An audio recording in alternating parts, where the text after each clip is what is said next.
Purihin po ang Panginoon. Tayo po'y narito ngayon sa ating pag-aaral ng salita ng Diyos. Dito tayo sa alipin ng kasalanan. Kalayaan sa alipin ng kasalanan. Kapag ang tao ay alipin ng kasalanan, nasusuway niya ang Diyos, ang kalooban ng Diyos. Nagagawa niya ang bagong bagay na hindi mabuti na iwalay sa Diyos. Namumuhay siya na walang patnubay ng Diyos. Naitataas niya ang sarili at hindi ang Diyos. Naitataas niya ang Diyososan at hindi ang tunay na Diyos. Nais ng Diyos na lumaya tayo sa kasalanan ito at hindi kamtan ang bunga nito at ang kabayaran nito. Ang kabayaran ng kasalanan ay kamatayan. Kamatayang pisikal at spiritual. Roma 6:23.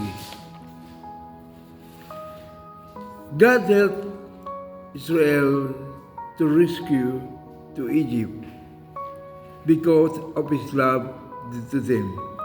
Mahal ng Diyos ang kanyang bayan. May plano ang Diyos sa kanyang bayan. Nakita niya na wala silang kalayaan. Pinapahirapan sila. Nabiyag sila. Hindi sila makasamba sa tunay na pagsamba. Hindi yon ang tunay na kalooban ng Diyos. Kaya pinalaya niya sila. May plano ang Diyos sa ating bayan. Ang tayo iligtas at malaman natin ang katotohanan na dapat tayong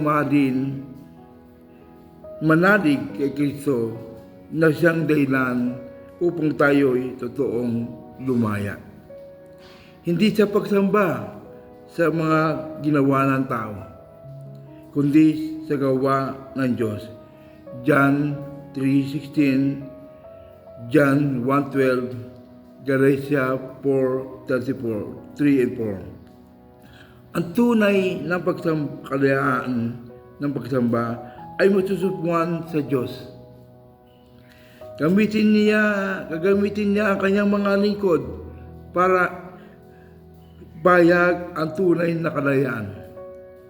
Like to Moses in our generation, ng ating mga pastor, evangelist, leader, at ang buong simbahan na sumunod sa utos ng Diyos.